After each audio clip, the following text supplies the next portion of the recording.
Welcome to GK facts. करण में जानेंगे वीडियो के अंदर बात करूंगा आपसे 1 वीक के करंट अफेयर की। ठीक है, मोस्ट इंपोर्टेंट करंट अफेयर के जो है टॉप 10 न्यूज मैंने इसमें रखी है, कवर करने वाला हूं इस वीडियो में आपके लिए। ठीक है, आपको वीडियो एंड तक देखना है, बाद में शेयर और सब्सक्राइब करना है अगर आपको पसंद आए 10 की 10 न्यूज़ें। ठीक है, और पसंद आएगी क्योंकि अगर आप किसी भी कॉम्पिटेटिव एग्जाम की तैयारी कर रहे हैं तो काफी इंपॉर्टेंट बनेगा, क्योंकि मैंने उन्हीं न्यूज को रखा है जो काफी ट्रेंडिंग में रही थी और पेपर के पॉइंट ऑफ व्यू से भी काफी इंपॉर्टेंट है। ठीक है, और चैनल पर आप देख ही रहे होंगे काफी समय से वीडियो नहीं आ रही है। इसका कारण है कि हम जो है जीके फैक्ट्स करंट जो हमारा चैनल है, इसे अब इसकी एक साइट बनने जा रही है। मतलब आपको जो है अब ये गूगल पर भी अगर सर्च करेंगे तो आपको वहां पर भी जीके फैक्ट्स करंट देखने को मिलेगा। ठीक है, तो वहां पर आप साइड में जो है काफी तरह की पीडीएफ, काफी क्वेश्चनों को कवर कर सकते हैं। तो इसीलिए हम थोड़ा उस काम पे लगे हुए हैं जिसलिए हमें टाइम नहीं मिल पा रहा है। ठीक है, लेकिन कुछ ही समय और चाहिए हमें, और उसके बाद आपको कंटिन्यू और अच्छी और बेटर ढंग से आपको चीजें देखने को मिलेंगी। ठीक है, थोड़े से जो है चीज़ों को भी हम लोग कर रहे हैं, है ना। जैसे आप देखते होंगे कि वीडियो की क्वालिटी काफ़ी लो होती है, तो उसे कैसे हम इम्प्रूव करें, किस तरीके से कर सकते हैं, वो सब करने जा रहे हैं। ठीक है, तो थोड़ा सा हमारे लिए हमारे साथ दीजिए, और आने वाले समय में हम बहुत अच्छे से हर एग्जाम की और नॉलेज को काफ़ी बढ़ाने वाली तैयारी करने वाले हैं। ठीक, चलिए अभी हम लोग करंट अफेयर को कवर करते हैं। सबसे पहला क्वेश्चन समझते हैं। तो देखिए, सबसे पहला है कि अभी आपने सुना होगा, काफ़ी ट्रेंडिंग में रहा था, भारत चीन सीमा पर बसा है माड़ा। माड़ा जो है, माना, या इसको इंग्लिश में तो माना करके लिखा हुआ है, माड़ा करके जो है, माड़ा बना है देश का पहला गांव। ठीक है, अब ये क्या है, अभी उत्तराखंड का जो चमोली जिला है, चमोली जिला का जो माड़ा गांव है, वो भारत का पहला गांव के रूप में अब जाना जाएगा। ठीक है, अगर कभी पूछा जाएगा कि भारत का पहला गांव कौन सा है, तो आपका आंसर होना चाहिए कि माड़ा गांव देश का पहला गांव है, भारत का पहला गांव है। ठीक है, लेकिन अब पहले इसको आखिरी गांव के रूप में जाना जाता था, लेकिन अभी जो है 21 अक्टूबर के दिन पीएम मोदी ने यहाँ का दौरा किया था, जिसके बाद उन्होंने कहा था कि सीमा पर बसा हर गांव देश का पहला गांव होगा, क्योंकि ये भारत और चीन की सीमा पर बसा हुआ है। ठीक है, याद रखिएगा, इंपॉर्टेंट है। क्लियर है ना। और इसको जो मान्यता दी है वो बीआरओ के द्वारा दी गई है, बीआरओ यानी कि बॉर्डर रोड्स ऑर्गेनाइजेशन जो है उन्होंने। अब इसको क्यों दी है, खासियत की अगर मैं इसकी बात करूं तो इसकी खासियत काफी है। ठीक है, हिमालय की वादियों में पहली बात तो ये बसा हुआ है। दूसरा, कई उत्पादों के लिए प्रसिद्ध है, जैसे ऊनी वस्त्र हो गए, शॉल हो गया, टोपी हो गया, मफलर हो गया, पंखी हो गई, पंखी मतलब भेड़ की ऊन से बना एक पतला कंबल होता है वो हो गया, कालीन हो गया, इस तरीके से काफी प्रमुख है। दूसरा, यहाँ पर मिलने वाली जड़ी बूटियां भी काफी मशहूर है। ठीक है, और विभिन्न प्रकार के मानव रोगों में जो है काम करती है, मतलब मानव रोगों के लिए लाभदायक होती है। ठीक है, साथ ही यहाँ की जड़ी बूटियां मानव स्वास्थ्य के लिए भी लाभकार होती है काफी, है ना। दूसरा है, राज्य सरकार ने इस गांव में विकास के लिए ग्राम पंचायतों के सहयोग से जीवन ग्राम कार्य योजना भी तैयार करी है, जिसके तहत इन क्षेत्रों का विकास किया जा सके। अब ऐसा क्यों हो रहा है, दूसरा, यहाँ पर राज्य सरकार ने एक गांव एक उत्पाद योजना के तहत भी जो ऊनी वस्त्र होते हैं जिनका निर्माण किया जा रहा है यहाँ पर, उन्हें एक नई पहचान दे रही है। साथ ही यहाँ ये योजना इसलिए भी लाई गई है ताकि यहाँ से पलायन को रोका जा सके। ठीक है ना, काबिलियत काफी है लेकिन उनको मान्यता नहीं मिल पा रही है, तो लोग वहां दिखकर क्या करेंगे, इसीलिए वो जो है दिल्ली या अदर स्टेट में जाना पसंद कर जाते हैं। उत्तराखंड के पलायन होने का सबसे बड़ा कारण यही है, गांवों से लोग पलायन क्यों करते हैं। ठीक है, बिहार से आप लोग देखेंगे सबसे ज्यादा लोग दिल्ली के अंदर बस जाते हैं, है ना। यहाँ की फैक्ट्रियों में आपको देखने को मिलते हैं। क्यों मिलते हैं, क्योंकि काम ही नहीं है, बेरोजगारी इतना है बिहार के अंदर। एक समय था जब बिहार विश्व गुरु समझा जाता था, है ना, है ना। पूरा भारत ही विश्व गुरु समझा जाता था और बिहार को सबसे ज्यादा टारगेट किया जाता था। ठीक है, नालंदा विश्वविद्यालय, ये सारे वही थे, लेकिन आज के समय में क्या है, स्थिति खराब है बहुत ज्यादा। तो वो सारी चीजें हैं, इसलिए लोग भैया पेट तो पालना ही है, तो इसलिए आ जाते हैं। अब ये देख सकते हैं आप। ठीक है, ये आप भारत का प्रथम गांव की तस्वीर है। नेक्स्ट क्वेश्चन है, बाबर जो है, बाबर आजम, पाकिस्तान के बाबर आजम, ये 12,000 रन बनाने वाले दूसरे सबसे तेज एशियाई बने हैं अभी। ठीक है, हुआ क्या है, वैसे तो अभी मैं अगर बात करूं तो अगर मैं रैंकिंग में देखूंगा तो अभी भी ये सेकंड नंबर पर है, लेकिन इन्होंने 12,000 रन बना लिया। बाबर आजम अंतरराष्ट्रीय क्रिकेट में पारियों के हिसाब से, अगर पारियों के हिसाब से 12,000 रन बनाने वाले दूसरे सबसे तेज एशियाई बल्लेबाज बन गए। ठीक है ना, दूसरे सबसे तेज एशियाई बल्लेबाज बन गए, क्योंकि इन्होंने ये जो मुकाम है 277 पारियों में खेलकर हासिल किया है। ठीक है, इन्होंने सचिन तेंदुलकर और जावेद, पाकिस्तान के जावेद और भारत के सचिन तेंदुलकर सर जो है, इनका को पीछे छोड़ दिया है। लेकिन अभी भी ये मुकाम जो हासिल करा है, हासिल है और ताज पहना हुआ है, वो पहना हुआ है हमारे स्टार बल्लेबाज है विराट कोहली। इन्होंने विराट कोहली ने 276 पारियों में ये जो है 12,000 रन बनाए थे, सबसे तेज। ठीक है, एशिया के अंदर। और बाबर आजम 277 पारियों में बनाए, बस इतना सा फर्क है एक पारी का। ठीक है, चलिए ये पूरी लिस्ट आप यहाँ पर देख सकते हैं, काफी इंपॉर्टेंट बन जाती है। सबसे तेज 12,000 रन बनाने वाले एशियाओं की अगर मैं बात करूँ तो विराट कोहली पहले नंबर पर आएंगे, बाबर आजम सेकंड पर है, फिर उसके बाद जावेद है, ठीक है, उसके बाद सचिन तेंदुलकर सर है 288, सुनील गावस्कर है 289। ठीक है, अगर मैं बात करूँ इंटरनेशनल के अंदर, तो इंटरनेशनल में भी आपको डेटा याद रखना है, काफी इंपॉर्टेंट बनता है। इंटरनेशनल में विवियन रिचर्ड जो है वो वेस्ट इंडीज के हैं, 255 पारियों में कर लिया कारनामा।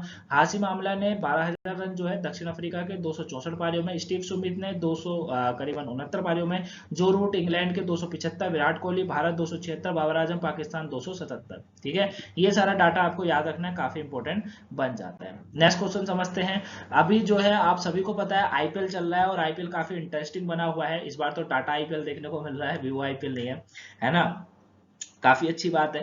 टाटा आईपीएल में हमें ये देखने को मिल रहा है काफी इंटरेस्टिंग चीजें हो रही है। जैसे करंट में बोलूं तो विराट कोहली का झगड़ा, ठीक है, विराट कोहली और गौतम गंभीर सर का झगड़ा, है ना। और अभी हमें एक चीज और देखने को मिली थी कि अभी जो है रॉयल चैलेंजर बैंगलोर और साथ में जो है राजस्थान रॉयल के बीच में मैच हुआ था, जिसमें मोहम्मद सिराज को जब रॉयल चैलेंजर बैंगलोर ने बॉलिंग करने को दिया, विराट कोहली ने बॉलिंग करने को दिया, तो उन्होंने एक तरीके की टेक्निक का यूज करा जिसे बोला जाता है वोबल सीम बॉल। वोबल सीम बॉल क्या होती है, इससे ये इसके जो अर्थ होता है वो होता है लड़खड़ाना। ठीक है, इस लड़खड़ाने का मतलब होता है गेंदबाज जब इस तरह की डिलीवरी फेंकता है तो गेंद लड़खड़ाती हुई बाएं दाएं हिलती रहती है। इस तरह की डिलीवरी को ही वोबल सीम बॉल कहा जाता है। ठीक है, अब इसमें बल्लेबाज भाप नहीं पाता है कि बॉल आखिर में पड़ेगी कहां पर और अंदर किस तरीके से आएगी। ठीक है, क्योंकि बॉल दोनों दिशाओं में गिर रही होती है, तो इसी के कारण जो है बटलर जो उस समय खेल रहे थे वो क्लीन बोल्ड हमको देखने को मिले, जोश बटलर वो क्लीन बोल्ड हो गए थे। ठीक है, अब ऐसा क्यों करा जाता है बॉलर के द्वारा, तो देखिए ऐसा इसलिए करा जाता है क्योंकि अगर उसको स्विंग नहीं मिल रहा होगा तो वो ऐसा करेगा। सबसे पहले ये जो किया था इस तरीके का कारनामा वो एंडरसन के द्वारा करा गया था। ठीक है, आप देखिए नॉर्मल बॉल किस तरीके से फेंकी जाती है और एक वोबल बॉल जो होती है वो किस तरीके से फेंकी जाती है। नॉर्मल बॉल में जो फिंगर होती है वो थोड़ा सा ही गैप होता है, ज्यादा गैप देखने को नहीं मिलता, लेकिन ऐसी बॉल में ज्यादा गैप देखने को मिलता है। ठीक है ना, ये होता है। दूसरा, ऐसी बॉल जब फेंकी जाती है तो बॉल का दिशा के बारे में नहीं पता होता कि आखिर में कहां पर ठप्पा खाएगी और कितने अंदर तक जाएगी। ठीक है,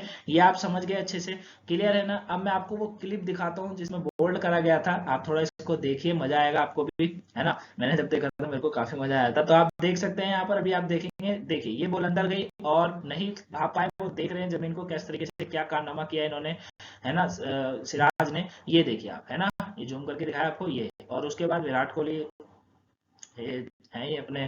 ठीक है, तो ये था वो। चलिए नेक्स्ट क्वेश्चन की बात करते हैं। भारत बना है दुनिया में सबसे ज्यादा आबादी वाला देश। ठीक है, यानी कि विश्व के अंदर अगर किसी देश की आबादी सबसे ज्यादा है तो वो इस समय भारत की है। ठीक है, ये आपको याद रखना है कि भारत की आबादी अभी सबसे ज्यादा है, ज्यादा नहीं है, मतलब ये कहूंगा कि चाइना के मुकाबले कुछ लाख ज्यादा है बस, है ना। अभी जो हम लोग हो चुके हैं वो 142 करोड़ के भी पार जा चुके हैं। ठीक है, ये आपको याद रखना है, क्लियर हो गया। और ये जो है संयुक्त राष्ट्र का डेटा है कि 142 करोड़ से भी ज्यादा भारत हो चुका है इस समय।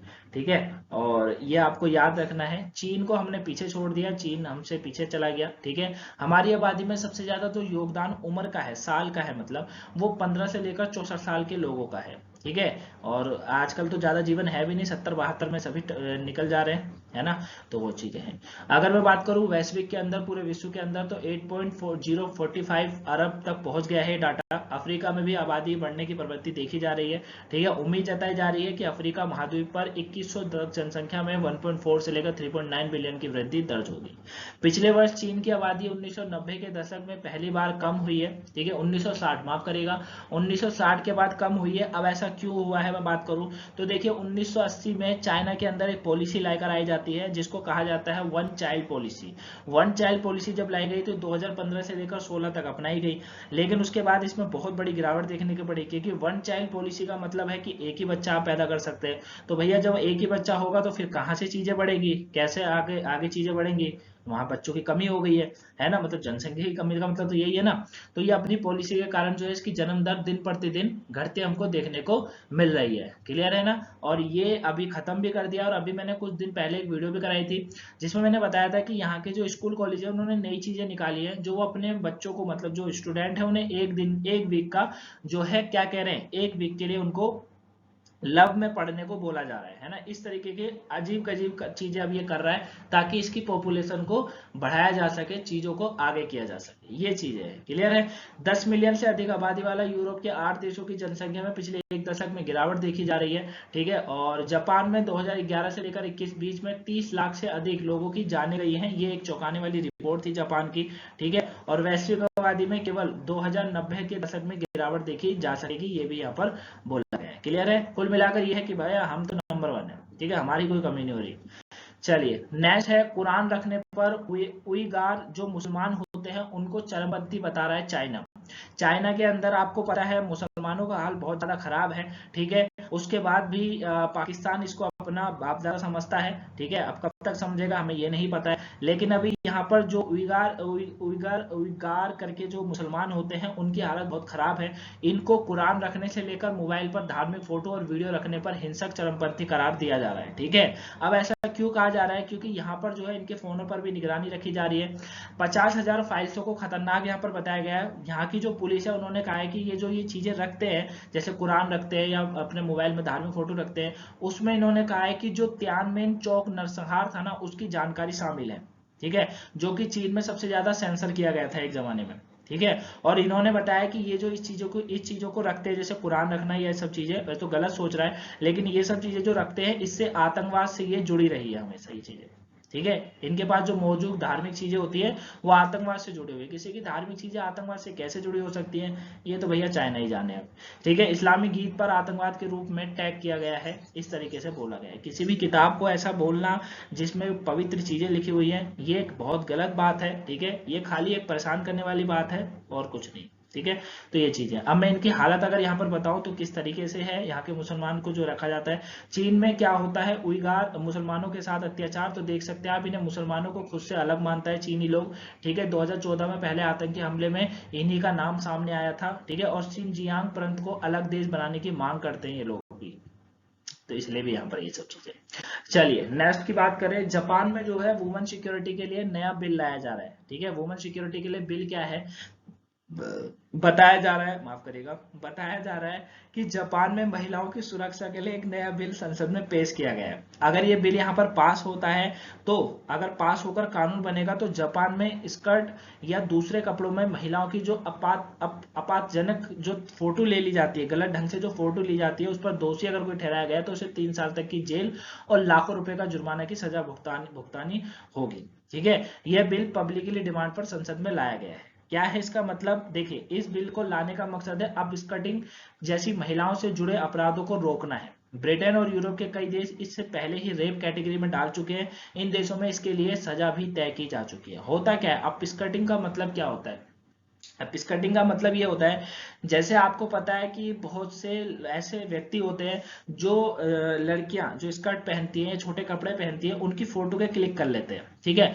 और उसके बाद फोटो क्लिक करने के बाद उन्हें पॉर्न साइटों को बेच देते हैं, जो गलत साइट्स होती है ना। और उससे उनको काफी पैसे मिलते हैं। होता क्या है, उन्हें पैसे मिल जाते हैं, लेकिन जिनकी फोटो के क्लिक करी हुई होती है उनकी बदनामी हो जाती है। ठीक है। तो ऐसा जापान में काफी बार देखा जा रहा था, तो इसलिए जापान यहाँ पर ये चीजें ला चुका है। जापान ही नहीं बल्कि ब्रिटेन और यूरोपीय जैसे देशों में कई बार ऐसा हो रहा है, और हमारे देश में भी होता है। मैं ये बात नहीं करूंगा, हमारे देश में भी होता है, लेकिन अगर ये करा जाए, हर देश में इस चीज को लागू करा जाए तो ज्यादा बेटर होगा। ये सारी चीजें होती है। ठीक है। चलिए नेक्स्ट क्वेश्चन है, पाकिस्तान ने अमेरिका से की है मिलिट्री फंडिंग की डिमांड। भैया ये तो हमेशा मांग ही करता रहता है, अभी ये मांग ही कर रहा है खाली, है ना। इसके पास मांग के अलावा और कुछ नहीं है।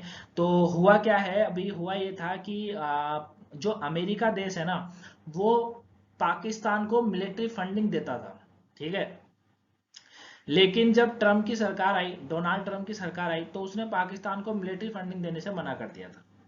अब इनकी हालत बहुत ज्यादा खराब हो चुकी है विश्व के अंदर। इनकी इकोनॉमी क्राइसिस चल रहा है। अब आर्मी का भी क्राइसिस आ चुका है, क्योंकि आर्मी अपने पैसों में कितनी कटौती करे कर कर कर। तो इन्होंने, पाकिस्तान ने अमेरिका से मांगी है मदद, कहा है हमें मिलिट्री फंडिंग फिर से शुरू कर दो, हमारे खाने को नहीं है खाना, क्या खाएंगे, मर जाएंगे अगर नहीं हुआ। ठीक है। पाकिस्तान के एक डिप्लोमेट मसूद खान ने वॉशिंगटन में हुआ एक सेमिनार में इसकी मांग उठाई। ठीक है। और पाकिस्तान के लिए अमेरिका अपनी मिलिट्री फंडिंग और हथियार की बिक्री फिर से शुरू कर देगा, लेकिन अमेरिका ने पाकिस्तान के सामने एक शर्त रखी है, छोटी सी, कि भैया आप IMF की जो शर्तें हैं उसे मान मान लो, बस हम आपकी मिलिट्री फंडिंग चालू कर देंगे, कोई दिक्कत नहीं हमें। और ये आईएमएफ की शर्तें नहीं मानेगा, मुझे पता है, क्योंकि आईएमएफ की शर्तों में है आपको अपने यहाँ आतंकवाद को खत्म करना पड़ेगा, और ये अपने बाप दादाओं को थोड़ी मारेगा, है ना। तो वो चीजें ठीक है।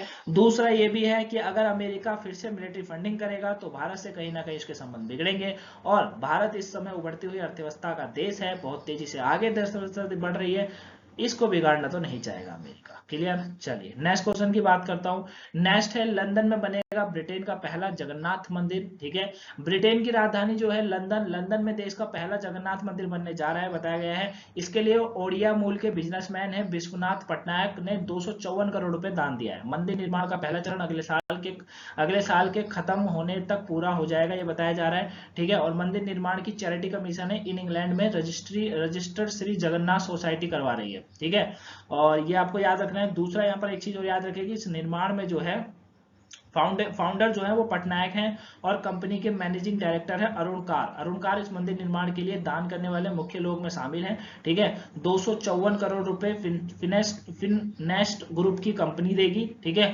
और ग्रुप ने जो है मंदिर निर्माण के लिए 15 एकड़ जमीन खरीदने के लिए 71 करोड़ रुपए देने की भी घोषणा करी है। तो काफी बड़े में बनेगा, इस तरीके से आप देख सकते हैं जगन्नाथ मंदिर। ठीक है ना, और काफी प्रसिद्ध होगा, ये आपको याद रखना है। क्लियर। चलिए जगन्नाथ मंदिर के बारे में अगर मैं बात करूं तो जगन्नाथ मंदिर जो है भगवान श्री कृष्ण को समर्पित है। भारत के ओडिशा राज्य के तटवर्ती शहर है पुरी के अंदर ये स्थित है। ठीक है, इस शब्द का अर्थ होता है जगत के स्वामी, और इस मंदिर को हिंदुओं के 4 धामों में से एक गिना जाता है।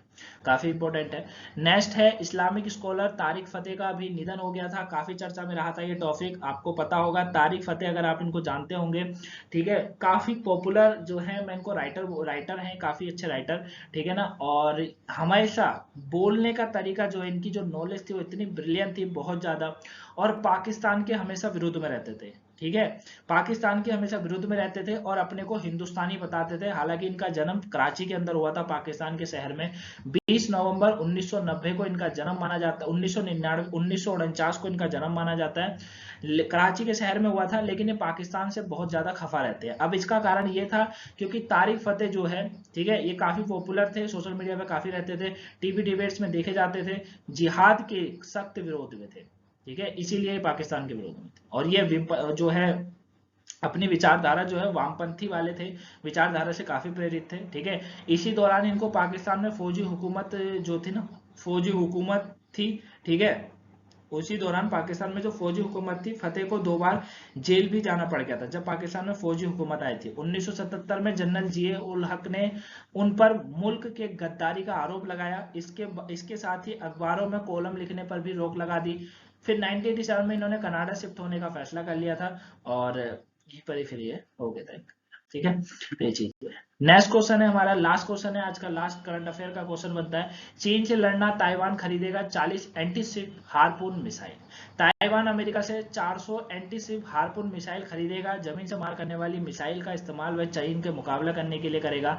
अमेरिका ने 7 अप्रैल को 400 एंटीशिप मिसाइल के लिए 1.70 बिलियन यानी कि 96,000 करोड़ रुपए का कॉन्ट्रैक्ट की घोषणा करी थी। हालांकि जो ब्लूमबर्ग की रिपोर्ट कहती है, वो कहती है इन मिसाइलों का खरीदार ताइवान है, अमेरिका नहीं, खाली अमेरिका ने अपना नाम दिया।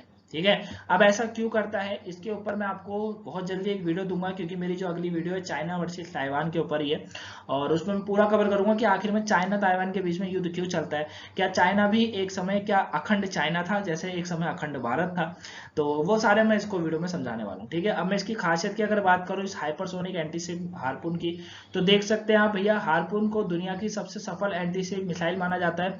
किसी भी मौसम में इसका इस्तेमाल किया जा सकता है। ये रडार से बचाने के लिए पानी के ठीक ऊपर उड़ती है। इसके एक्टिव रडार गाइडेंस सिस्टम लगा हुआ होता है। इसके अंदर जो है एक मिसाइल का वजन 691 किलोग्राम का होता है। इसमें सबसे पहले 1977 में डिप्लॉय किया गया था। ठीक है, इसकी लंबाई 12.6 फीट और डायमीटर 13.5 इंच का होता है। ठीक है, भारत समेत 30 देशों की सेनाएं इसका इस्तेमाल इस समय कर रही हैं, तो अभी ताइवान भी करेगा। ये सब चीजें क्लियर है। तो आई होप, मैं उम्मीद करता हूँ आप इसे अच्छे से जो है करंट अफेयर के 10 क्वेश्चनों को समझ गए होंगे। ठीक है, मिलूंगा मैं आपसे नेक्स्ट वीडियो में। कोई आपको डाउट्स हो तो कमेंट बॉक्स में जरूर बताइएगा। वीडियो को लाइक, सब्सक्राइब, शेयर जरूर करिएगा। मिलेंगे नेक्स्ट वीडियो में, तब तक thank you for watching guys, have a nice day, thanks for watching.